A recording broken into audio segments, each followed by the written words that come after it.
भाजपा के जो एमएलए हैं, विधायक हैं नितेश राणे, जो इससे पहले 2 जुलाई को इस किले के ऊपर आके जो भड़काऊ भाषण किए और 2 समाजों के बीच में नफरत फैलाने की जो कोशिश की है, हम इसका सख्त अल्फाजों में मजम्मत करते हैं। किले की दीवार के ऊपर चढ़कर विधायक जो है तो एमएलए होकर संविधान की मर्यादा भूल जाते हैं और ये सवाल करते हैं कि ये क्या शरिया का यहाँ पर कानून है। मैं वो भाजपा के फांसीवादी सोच रखने वाले ये विधायक को जो है तो मैं कहना चाहता हूँ कि बाबा, यहाँ शरिया का कायदा भी नहीं है और हिंदू राष्ट्र भी नहीं है। यहाँ तेरे अब्बा, तेरे बाप जो है तो बाबा साहब अम्बेडकर, भीमराव अम्बेडकर का कायदा है, समझ जा बेटे। और मैं ये कहना चाहता हूँ कि यहाँ पर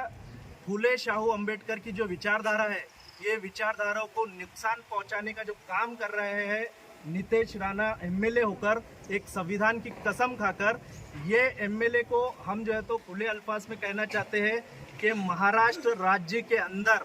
यहाँ की जनता के साथ में, यहाँ के हिंदू भाइयों के साथ में, यहाँ के SC ST OBC भाइयों के साथ में, यहाँ के मुस्लिम भाइयों के साथ में अभी कोई भी अन्याय social democratic party of India SDPI होने नहीं देंगी। यहाँ पर बाबा साहेब अम्बेडकर की जो विचारधारा है, फूले शाहू अम्बेडकर की जो विचारधारा है, जो मानवता वाली विचारधारा है,